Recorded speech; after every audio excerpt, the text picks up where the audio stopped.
അപ്പോൾ കഴിഞ്ഞ വീഡിയോയിൽ നമ്മൾ കട്ട് ചെയ്ത് വെച്ച ഡ്രസ്സിൻ്റെ ഫുൾ സ്റ്റിച്ചിങ് വീഡിയോ ആണ് ഇത്. അപ്പോൾ ഇത് പാർട്ട് 2 വീഡിയോ ആണ് കേട്ടോ. അപ്പോൾ ഇത് ലൈനിങ് ഞാൻ ആദ്യം മെയിൻ ഫാബ്രിക്കിലേക്കായിട്ട് ഇതുപോലെ പിൻ ചെയ്ത് വെച്ചിട്ടുണ്ട്. എന്നിട്ട് സീം അലവൻസ് ഇട്ടിട്ട് നമുക്കിതെല്ലാം ഒന്ന് കട്ട് ചെയ്തെടുക്കാം. ആദ്യം ഞാൻ ബാക്ക് പാർട്ടാണ് സ്റ്റിച്ച് ചെയ്യുന്നത്. അതിന് വേണ്ടിയിട്ട് മെയിൻ തുണിയുടെ നല്ല വശത്തായിട്ട് ഇതുപോലെ ലൈനിങ് ക്ലോത്ത് വെച്ചിട്ട് ആദ്യം നമുക്ക് നെക്കൊന്ന് സ്റ്റിച്ച് ചെയ്തെടുക്കാം. 1/4 ഇഞ്ചിൽ ഇതുപോലെ ഒന്ന് സ്റ്റിച്ച് ചെയ്ത് കംപ്ലീറ്റ് ആയിട്ട് സ്റ്റിച്ച് ചെയ്തെടുക്കാം.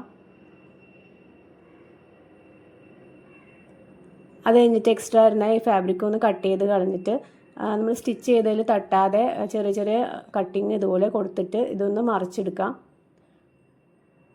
മറിച്ചെടുത്തതിന് ശേഷം ഇതൊന്ന് പതിച്ച് സ്റ്റിച്ച് ചെയ്യാം. ലൈനിങ് തുണിയിലേക്ക് സ്റ്റിച്ച് വരുന്നത് പോലെ വെച്ചിട്ട് ഇതുപോലെ ഒന്ന് ചുറ്റിനും സ്റ്റിച്ച് ചെയ്തെടുക്കാം.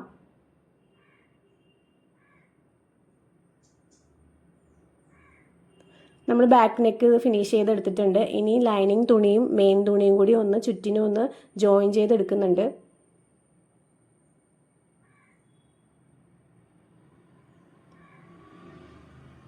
അതിനുശേഷം നമുക്ക് എക്സ്ട്രാ വരുന്ന ഈ ഒരു തുണിയൊക്കെ ഒന്ന് കട്ട് ചെയ്ത് ലെവലാക്കി എടുക്കാം. ഇനി നമുക്ക് ടക്ക് പിടിച്ചു കൊടുക്കാം. ടക്ക് നമ്മൾ സാധാരണ നോർമലി ബ്ലൗസിനൊക്കെ പിടിക്കുന്ന പോലെ തന്നെയാണ് സ്റ്റിച്ച് ചെയ്യുന്നത്. താഴെ നിന്ന് മുകളിലേക്കായിട്ട് വന്നിട്ട് സൂചി കുത്തി നിർത്തി അഗെയിൻ ഒരു സ്റ്റിച്ചും കൂടി ചെയ്ത് കൊടുത്തിട്ടുണ്ട്. 2 ടക്ക് അതുപോലെ ചെയ്തെടുത്തിട്ടുണ്ട്. ഇനി നമുക്ക് ആ പ്രിൻസസ് കട്ടിൻ്റെ ഭാഗങ്ങളും കൂടി ഒന്ന് ലൈനിങ് തുണിയും മെയിൻ തുണിയും കൂടി ഒന്ന് ചുറ്റിനും ജോയിൻ ചെയ്ത് കൊടുക്കുന്നുണ്ട്.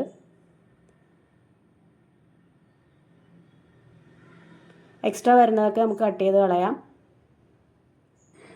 ഇനി നമുക്ക് ഫ്രണ്ടിൽ നെക്ക് ഫിനിഷ് ചെയ്ത് എടുക്കാം കേട്ടോ. അപ്പോൾ ഞാനിവിടെ ഒരു പൈപ്പിംഗ് പോലെ കൊടുക്കുന്നുണ്ട്. നിങ്ങൾക്ക് ഈ ഒരു പൈപ്പിംഗ് കൊടുക്കണ്ടെന്നുണ്ടെങ്കിൽ ജസ്റ്റ് ഇതുപോലെ വി നെക്ക് ഒന്ന് അടിച്ചിട്ട് മറിച്ചിട്ട് കൊടുത്താൽ മതി. അപ്പോൾ ഞാനിവിടെ കോൺട്രാസ്റ്റിംഗ് കളറിൽ പൈപ്പിംഗ് ത്രെഡ് റെഡിയാക്കി എടുത്തിട്ടുണ്ട്. അപ്പോൾ പൈപ്പിംഗ് ത്രെഡ് ഇതുപോലെ തുണിയുടെ അറ്റത്തേക്കായിട്ട് ഇതുപോലെ വെച്ചിട്ട് ഒന്ന് കംപ്ലീറ്റ് ആയിട്ട് സ്റ്റിച്ച് ചെയ്തെടുക്കണം. പൈപ്പിംഗ് സ്റ്റിച്ച് ചെയ്യുമ്പോഴത്തേക്കും 1 സൈഡ് ഫൂട്ട് വെച്ചിട്ട് സ്റ്റിച്ച് ചെയ്യാൻ ശ്രദ്ധിക്കുക. ഇതുപോലെ സ്റ്റിച്ച് ചെയ്ത് താഴെ ആ ഒരു പോയിന്റില്ലേ വീനെക്കിൻ്റെ പോയിന്റ് എത്തുമ്പോഴത്തേക്കും സൂചി ഒന്ന് കുത്തി നിർത്തിയിട്ട് ഞാൻ അവിടെ ഒരു മാർക്കിംഗ് കൊടുത്തിട്ടുണ്ട്.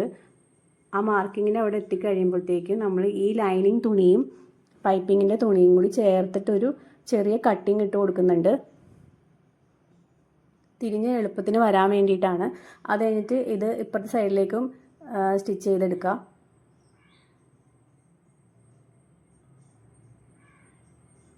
ഇത് കംപ്ലീറ്റ് സ്റ്റിച്ച് ചെയ്തെടുത്തിട്ടുണ്ട്. ഇനി നമുക്ക് ഇതുപോലെ വീഡിയോയിൽ കാണുന്ന പോലെ ലൈനിങ് തുണി ഇതുപോലെ തിരിച്ച് മെയിൻ തുണിയുടെ നല്ല ഭാഗത്തേക്കായിട്ട് ഇതുപോലെ തിരിച്ച് വെച്ചിട്ട് നമ്മളിപ്പോൾ സ്റ്റിച്ച് ചെയ്ത് ആ ഒരു സ്റ്റിച്ച് കാണുന്നില്ലേ, ആ സ്റ്റിച്ചിൻ്റെ മുകളിലേക്ക് കൂടി തന്നെ ആയിട്ടൊന്ന് സ്റ്റിച്ച് ചെയ്ത് എടുക്കാം കേട്ടോ, നെക്ക് മാത്രം.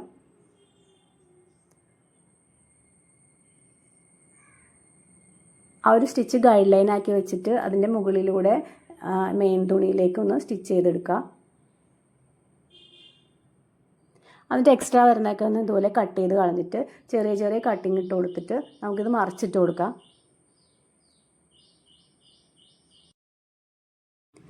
മറിച്ചിട്ട് കൊടുത്തതിന് ശേഷം നമുക്ക് ഈ ലൈനിങ്ങും മെയിൻ ഫാബ്രിക്കും കൂടി ഒന്ന് ചുറ്റിനും ഒന്ന് അറ്റാച്ച് ചെയ്ത് കൊടുക്കാം കേട്ടോ. ജോയിൻ ചെയ്ത് കൊടുത്തതിന് ശേഷം നമുക്ക് എക്സ്ട്രാ വരുന്ന ഫാബ്രിക്കുകളൊക്കെ ഒന്ന് കട്ട് ചെയ്ത് കളയാം. ഞാൻ ബെൽറ്റിനും കൂടി പൈപ്പിംഗ് കൊടുത്തിട്ടുണ്ടായിരുന്നു. ഇതുപോലെ തന്നെ നമ്മൾ നെക്കിൽ കൊടുത്തത് എങ്ങനെയാണോ അതുപോലെ തന്നെ പൈപ്പിംഗ് അടിച്ചിട്ട് മറിച്ചെടുക്കുകയാണ് ചെയ്തത്. ഇനി പ്രിൻസസ് കട്ടിൻ്റെ പാർട്ട് ഇതുപോലെ വെച്ചിട്ട് ജോയിൻ ചെയ്യാം. താഴെ നിന്ന് മുകളിലേക്കായിട്ട് വരുന്ന പോലെ ഇതുപോലെ വെച്ചിട്ട് ഒരു 1/4 ഇഞ്ച് ഒരു പോയിൻ്റ് ഒന്ന് കണക്കിന് വെച്ചിട്ട് ഞാൻ ഇതൊന്ന് കംപ്ലീറ്റ് ആയിട്ട് സ്റ്റിച്ച് ചെയ്യുവാണ്. സ്റ്റിച്ച് ചെയ്യുമ്പോഴത്തേക്കും നമ്മൾ താഴത്തെ മുകളിലത്തെ തുണി ഒന്ന് പിടിച്ച് ഒരുപാട് വലിച്ചിട്ട് സ്റ്റിച്ച് ചെയ്യരുത്. ഇതുപോലെ കറക്റ്റാക്കി വെച്ചിട്ട് പതുക്കെ പതുക്കെ സ്റ്റിച്ച് ചെയ്തെടുക്കാം. അപ്പോൾ താഴത്തെ മുകളിലൊന്നും കൂടുതൽ തുണി ഇതുപോലെ വരില്ല കേട്ടോ, കറക്റ്റായിട്ട് തന്നെ നമുക്ക് കിട്ടും. 2 പാർട്ട് ഇതുപോലെ സ്റ്റിച്ച് ചെയ്തെടുത്തിട്ടുണ്ട്. ഇനി നമുക്ക് ബെൽറ്റ് സ്റ്റിച്ച് ചെയ്യാം. ഇവിടെയാണ് ഞാൻ പറഞ്ഞത്, ഞാൻ പാറ്റേൺ കട്ട് ചെയ്തപ്പോൾ നമ്മൾ ടക്ക് പിടിച്ചതിൻ്റെ എക്സ്ട്രാ ആ ഒരു സീം അലവൻസ് ഞാൻ മറ്റേ ബെൽറ്റിൽ കട്ട് ചെയ്ത് കളഞ്ഞിട്ടുണ്ടായിരുന്നില്ല. ഫസ്റ്റ് പാർട്ടിൽ ഞാൻ പറഞ്ഞിട്ടുണ്ടായിരുന്നേ, അതുകൊണ്ടാണ് തുണി എക്സ്ട്രാ ഇവിടെ കൂടുതൽ നിൽക്കുന്നത്. അത് സാരില്ല, നമുക്ക് മിഡിൽ പോർഷനിൽ നിന്നാണ് നമ്മൾ അറ്റത്തേക്കായിട്ട് സ്റ്റിച്ച് ചെയ്ത് കൊടുക്കുന്നത് ബെൽറ്റ്. അപ്പോൾ ഞാൻ ഇത് തുണിയിൽ ഇതുപോലെ ഒരു 1/2 ഇഞ്ച് മാർക്ക് ചെയ്ത് കൊടുത്തിട്ടുണ്ട്. മിഡിൽ പോർഷനും ഒന്ന് മാർക്ക് ചെയ്ത് കൊടുത്തിട്ടുണ്ട്. അപ്പോൾ ബെൽറ്റ് ഇതുപോലെ വീഡിയോയിൽ കാണുന്ന പോലെ വെച്ചിട്ട് നമുക്ക് ആ മിഡിൽ പോർഷനിൽ നിന്ന് ഈ ഒരു അറ്റത്തേക്കായിട്ട് ജോയിൻ ചെയ്ത് കൊടുക്കണം.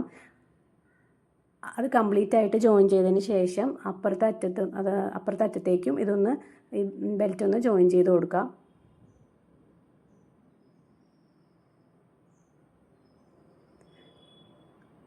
ബെൽറ്റ് ഇതുപോലെ ജോയിൻ ചെയ്ത് എടുത്തതിന് ശേഷം എക്സ്ട്രാ വരുന്നത് നമ്മൾ കട്ട് ചെയ്ത് മാറ്റിയിട്ടുണ്ട്. ഇനി നമുക്ക് ഫ്രണ്ട് പാർട്ടും ബാക്ക് പാർട്ടിൻ്റെ ഷോൾഡർ ഇതുപോലെ ജോയിൻ ചെയ്ത് ഞാൻ ലോക്ക് ചെയ്ത് എടുത്തിട്ടുണ്ട്. ഇനി നമുക്ക് സ്കേർട്ട് പാർട്ട് കട്ട് ചെയ്യാം. അതിനുവേണ്ടി തുണി ഞാനിവിടെ 4 മടക്കിയിട്ടിട്ടുണ്ട്. 2 പാർട്ടായിട്ടാണ് ഇതുപോലെ മടക്കിയിട്ടേക്കുന്നത്. ഒന്ന് ഫ്രണ്ട് പാർട്ടിലേക്കും ബാക്ക് പാർട്ടിലേക്കും. അതിനുശേഷം നമുക്ക് നമ്മൾ ടോപ്പ് റെഡിയാക്കി വെച്ചിട്ട് ഇതുപോലെ മടക്കിയിട്ട് സ്കേർട്ടിൻ്റെ മുകളിലേക്കാക്കി വെച്ചിട്ട് വേസ്റ്റ് ഒന്ന് മാർക്ക് ചെയ്ത് കൊടുക്കുന്നുണ്ട്. എന്നിട്ടൊരു എ ലൈൻ ഷേപ്പ് പോലെയാണ് ചെയ്യുന്നത്. പക്ഷേ ഈ തുണിയുടെ വിട്ട് അത്യാവശ്യം നല്ല വിട്ടുള്ള കാരണം എനിക്ക് അത്രയും വിട്ട് വേണ്ടായിരുന്നു. അപ്പോൾ ഞാൻ താഴത്ത് ബോട്ടം റൗണ്ട് ഞാനൊരു 18.5 മാർക്ക് ചെയ്ത് കൊടുത്തിട്ടുണ്ട്. ആ ഒരു 18.5 മാർക്ക് ചെയ്ത് കൊടുത്തതിലേക്ക് നമ്മൾ എ ലൈൻ പോലെ ഇതുപോലെ ഒന്ന് വരച്ച് കൊടുത്തിട്ട് കട്ട് ചെയ്തെടുക്കുവാണ്. ഇനി നമുക്ക് സ്ലീവ്സ് കട്ട് ചെയ്യാം കേട്ടോ. അത് സ്ലീവ്സ് കുറച്ച് ഞാൻ ഒരു അബദ്ധം പറ്റിയിട്ടുണ്ടായിരുന്നു. അതേ വഴിയെ പറയാം. ഞാൻ 4 തുണിയുടെ മടക്കി ഇട്ടിട്ടുണ്ട്. എന്നിട്ട് ഞാൻ ആദ്യം സ്ലീവിൻ്റെ ലെങ്ത്ത് മാർക്ക് ചെയ്തത് 13.5 ഇഞ്ചാണ്. എന്നിട്ട് പിന്നെ സ്ലീവിൻ്റെ ഈ തുണി വിട്ട് എത്ര എടുക്കണേന്ന് വെച്ച് കഴിഞ്ഞാൽ 8.5 ഇഞ്ചാണ് ഞാൻ വിട്ട് എടുക്കുന്നത്. അതെങ്ങനെയാണെന്ന് വെച്ചാൽ നമ്മൾ ആം ഹോൾ എത്രയാണോ എടുക്കുന്നത് അതിൻ്റെ കൂടെ ഒരു 2.5 ഇഞ്ച് എക്സ്ട്രാ ഇട്ടിട്ടാണ് ഞാൻ എടുക്കുന്നത്. 6 ആം ഹോൾ. അപ്പോൾ 2.5 ഇഞ്ച് എക്സ്ട്രാ ഇട്ട് 8.5 ഇഞ്ചിലാണ് ഇതുപോലെ ഒരു മാർക്കിംഗ് കൊടുത്തിട്ടുണ്ട്. ആ മാർക്കിംഗ് കൊടുത്ത സ്ഥലത്ത് നിന്ന് ഒരു 3 ഇഞ്ച് ഇതുപോലെ മാർക്ക് ചെയ്ത് കൊടുത്തിട്ടുണ്ട്. ഇതൊരു സ്റ്റാൻഡേർഡ് സ്ലീവ് കട്ടിങ്ങിൻ്റെ മെഷർമെൻ്റ് ആണ്. അവിടെ നിന്ന് സ്ലീവിൻ്റെ ഷേപ്പ് ഒന്ന് മാർക്ക് ചെയ്ത് കൊടുത്തിട്ടുണ്ട്. ഇനി ഞാൻ ആദ്യം ചെയ്യാൻ ഉദ്ദേശിച്ചത് താഴ്ഭാഗത്ത്, അതായത് ഈ കൈയുടെ ഈ റൗണ്ടിൽ മാത്രം കുറച്ച് പ്ലീറ്റ്സ് ഇട്ട് കൊടുക്കുന്ന ഒരു മോഡലാണ്. പക്ഷേ ഞാൻ അത് പിന്നീട് മാറ്റി. കാരണം അത് ചെയ്തപ്പോഴത്തേക്കും എനിക്ക് സ്ലീവ് കുറച്ച് കയറിപ്പോയതുപോലെ തോന്നി. അത് കാരണം ഞാനത് മാറ്റിയിട്ട് വേറൊരു മോഡലാണ് ചെയ്തത്. അത് ഞാൻ കാണിക്കാം. അപ്പോൾ ഈ ഒരു മോഡലിൽ സ്ലീവ് ഞാൻ പ്ലീറ്റ്സ് താഴത്ത് മാത്രം ഇട്ട് കൊടുക്കുന്ന പോലെ അളവ് എടുത്തിട്ട് കട്ട് ചെയ്തെടുക്കുവാണ് കേട്ടോ. നമ്മൾ നോർമൽ സ്ലീവ് അത് കഴിഞ്ഞ് കട്ട് ചെയ്തെടുക്കുന്നുണ്ട്. ഞാൻ അത് വഴിയെ കാണിച്ചു തരാം. ഇനി സ്ലീവിൻ്റെ എന്താ പറയുക, നല്ല ഭാഗം കൂടി ഇതുപോലെ വെച്ചിട്ട് ഫ്രണ്ട് ഒന്ന് കുഴിച്ച് വെട്ടുന്നുണ്ട്.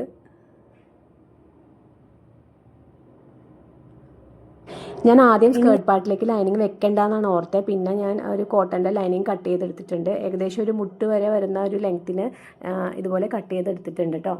ഇനി സ്ലീവിൻ്റെ കാര്യത്തിലേക്ക് വരാം. ഞാൻ പറഞ്ഞിട്ടുണ്ടായിരുന്നില്ലേ ആദ്യം ചെറിയ പ്ലീറ്റ്സ് താഴെ വരുന്ന പോലെ ഒരു മോഡലായിരുന്നു എന്ന്.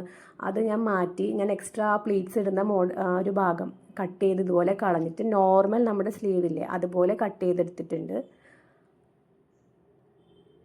എന്നിട്ട് എക്സ്ട്രാ ഒരു പ്ലീറ്റ്സ് ഇടുന്നത് വേറൊരു തുണിയിൽ ചെറിയ പ്ലീറ്റ്സ് ഇട്ടിട്ട് ഇതിലേക്കായിട്ട് അറ്റാച്ച് ചെയ്ത് കൊടുക്കുകയാണ് ചെയ്യുന്നത്. ഈ ഒരു സ്ലീവിൻ്റെ ടോട്ടൽ ലെങ്ത്ത് 13.5 അപ്പോൾ എനിക്ക് ഇതിലും കൂടി കുറച്ചും കൂടി ലെങ്ത്തിൽ സ്ലീവ് വേണം എന്നുണ്ടായിരുന്നു. അപ്പോൾ ചുമ്മാ അതൊന്ന് ജോയിൻ ചെയ്തെടുക്കുന്നതിനേക്കാളും നല്ലത് എന്തെങ്കിലും ഒരു ഡിസൈൻ കൊടുക്കാമെന്ന് ഓർത്തിട്ടാണ് ഈ ഒരു തീരുമാനം എടുത്തത് കേട്ടോ. അപ്പോൾ ഇതുപോലെ ഞാൻ എക്സ്ട്രാ ഒരു ഫാബ്രിക് ഇതുപോലെ കട്ട് ചെയ്തെടുത്തിട്ടുണ്ട്. എക്സ്ട്രാ പ്ലീറ്റ്സ് ഇടാൻ വേണ്ടിയിട്ട് ഒരു 4 ഇഞ്ച് കൂടുതലായിട്ട് ഇതുപോലെ കട്ട് ചെയ്തെടുത്തിട്ടുണ്ട്. ഇതുപോലെ നമുക്ക് പ്ലീറ്റ്സ് ഇവിടെ വരും. അപ്പോൾ ഈ ഒരു ഫാബ്രിക്കിൻ്റെ ലെങ്ത്ത് ഞാൻ എടുത്തേക്കുന്നത് ഒരു 6.5 ഇഞ്ചാണ്. വീതി നമ്മുടെ ആ സ്ലീവ് ബോട്ടത്തിൻ്റെ ഒരു ഇരട്ടി തുണി എടുക്കാവുന്നതാണ് കേട്ടോ. അപ്പോൾ ഞാൻ ഇതുപോലെ ചെറിയ പ്ലീറ്റ്സ് ഇട്ട് കൊടുക്കുന്നുണ്ട്. നമ്മൾ താഴത്തും മുകളിലും പ്ലീറ്റ്സ് ഇട്ട് കൊടുക്കുന്നുണ്ട്. അപ്പോൾ അത് രണ്ടും മാറിപ്പോവാതിരിക്കാൻ ശ്രദ്ധിക്കണം. ഇതുപോലെ മുകളിൽ പ്ലീറ്റ്സ് ഇട്ട് കൊടുത്ത് താഴത്തും ഇതുപോലെ ചെറിയ പ്ലീറ്റ്സ് ഇട്ട് കൊടുക്കുന്നുണ്ട്. അപ്പോൾ താഴത്തെ റൗണ്ടും മുകളിലത്തെ റൗണ്ടും നമ്മൾ തമ്മിൽ മാറിപ്പോവാതെ ഒരു എന്തെങ്കിലും മാർക്കിംഗ് കൊടുത്താൽ നല്ലതായിരിക്കും കേട്ടോ. അപ്പോൾ ഇതുപോലെ 2 സൈഡും പ്ലീറ്റ്സ് ഇട്ട് കൊടുത്തതിന് ശേഷം നമുക്കിത് ആ സ്ലീവിലേക്ക് ഇതുപോലെ വെച്ചിട്ട് ഒന്ന് ജോയിൻ ചെയ്തെടുക്കാം. ഇത് കംപ്ലീറ്റ് ജോയിൻ ചെയ്തതിന് ശേഷം നമുക്ക് താഴ്വശം ഒന്ന് ഫിനിഷ് ചെയ്തെടുക്കണ്ടേ. അതിന് വേണ്ടി ഇതുപോലൊരു സ്ട്രിപ്പ് കട്ട് ചെയ്തെടുത്തിട്ട് ഇങ്ങനെ ഡബിളായിട്ട് മടക്കിയിട്ട് ഒന്ന് അടിച്ച് നമുക്ക് ഫിനിഷ് ചെയ്തെടുക്കണം കേട്ടോ താഴ്ഭാഗം.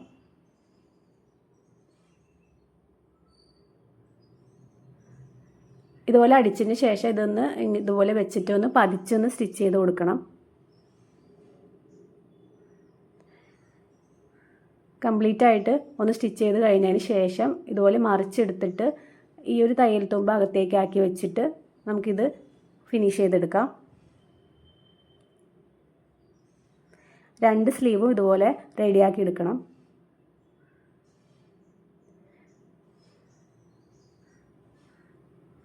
രണ്ട് സ്ലീവ് ഇതുപോലെ റെഡിയാക്കി എടുത്തിട്ടുണ്ട്. ഇനി നമുക്കിത് നമ്മുടെ ടോപ്പിലേക്ക് ജോയിൻ ചെയ്ത് കൊടുക്കാം. സ്ലീവിൻ്റെ മിഡിൽ പോർഷനിൽ ഒരു നോച്ച് ഇട്ട് കൊടുത്തിട്ടുണ്ട്. അത് ഷോൾഡറിൻ്റെ ആ മിഡിൽ പോർഷനിലേക്ക് വെച്ചിട്ട് ഇതുപോലെ ചുറ്റിനും ഒന്ന് സ്റ്റിച്ച് ചെയ്തെടുക്കണം. ആദ്യം മിഡിൽ പോർഷനിൽ നിന്ന് സ്റ്റാർട്ട് ചെയ്യാൻ ശ്രദ്ധിക്കുക കേട്ടോ. മിഡിൽ പോർഷനിൽ നിന്ന് സ്റ്റാർട്ട് ചെയ്ത് ഈ ഒരു അറ്റത്തേക്കായിട്ട് വരിക. ആ ഒരു അറ്റത്ത് എത്തിക്കഴിയുമ്പോഴത്തേക്കും സൂചി കുത്തി നിർത്തി തിരിച്ചെടുത്തിട്ട് അപ്പുറത്തെ അറ്റത്തേക്കായിട്ട് പോവാം കേട്ടോ. അതുപോലെ ഇതുപോലെ ഡബിൾ സ്റ്റിച്ച് ഒന്ന് ഇട്ട് കൊടുക്കാൻ ശ്രദ്ധിക്കുക കേട്ടോ. ഇതിൽ കംപ്ലീറ്റ് ആയിട്ട് നമുക്കൊന്ന് സ്റ്റിച്ച് ചെയ്ത് 2 സ്ലീവ് ഇതുപോലെ നമുക്ക് സ്റ്റിച്ച് ചെയ്തെടുക്കണം.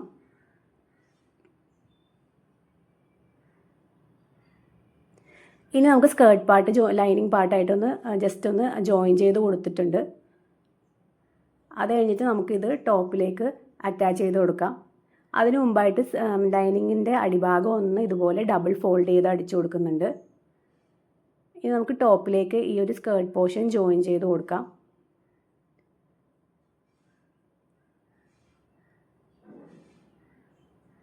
രണ്ട് ഭാഗത്തേക്കും ഇതുപോലെ ജോയിൻ ചെയ്തതിന് ശേഷം നമുക്കിതിൻ്റെ സൈഡൊന്ന് ജോയിൻ ചെയ്ത് കൊടുക്കണം കേട്ടോ. അതിന് വേണ്ടിയിട്ട് ഇതുപോലെ മടക്കിയിട്ടിട്ട് ഉൾഭാഗത്തേക്ക് നമ്മുടെ അളവിനനുസരിച്ച് ജോയിൻ ചെയ്ത് കൊടുക്കുക. ഞാനിവിടെ ഇത്തിരി ലൂസായിട്ടാണ് ഇത് സ്റ്റിച്ച് ചെയ്തെടുക്കുന്നത്. ഇതിൻ്റെ സ്ലീവും കാര്യങ്ങളൊക്കെ ഇത്തിരി ടൈറ്റ് ആയി കഴിഞ്ഞാൽ ഭംഗി ഉണ്ടാവില്ല. അതുകൊണ്ട് ഞാൻ ഇത്തിരി ലൂസായിട്ടാണ് ഇതൊന്ന് സ്റ്റിച്ച് ചെയ്തെടുക്കുന്നത് കേട്ടോ.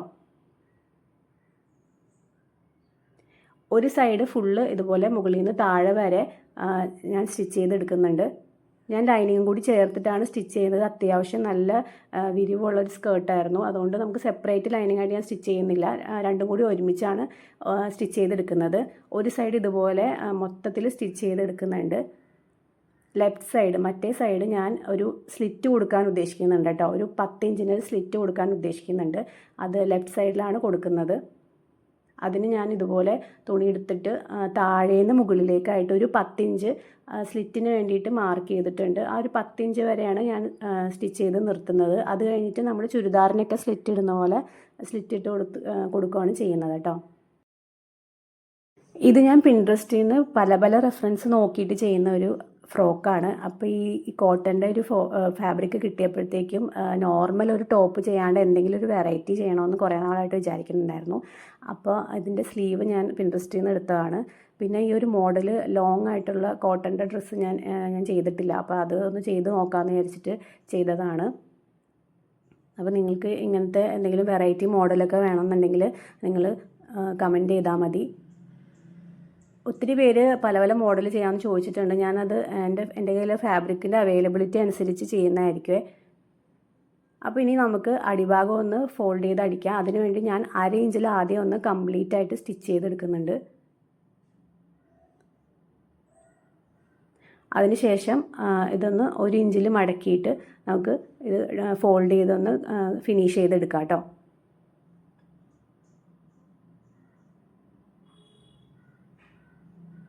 ഞാൻ ആദ്യം ഒരു ബോർഡർ കൊടുക്കാമെന്നാണ് ഓർത്തത്. പിന്നെ ഒരുപാട് ലെങ്ത് ഉള്ളതുകൊണ്ട് പിന്നെ അതൊരു വൃത്തികേടായിട്ട് വരണ്ടല്ലോ എന്ന് ഓർത്തിട്ട് ആണ് ഇങ്ങനെ സ്റ്റിച്ച് ചെയ്തെടുത്തത്. അപ്പോൾ ഇത് ഫുൾ സ്റ്റിച്ച് ചെയ്തിട്ട് ഇതിൻ്റെ ഫൈനൽ ലുക്ക് ഞാൻ കാണിച്ചു തരാം. ഇടാൻ നല്ല സുഖമുള്ള ഒരു ടോപ്പാണ്. കോട്ടൺ ആയതുകൊണ്ട് പ്രത്യേകിച്ച് പറയണ്ട.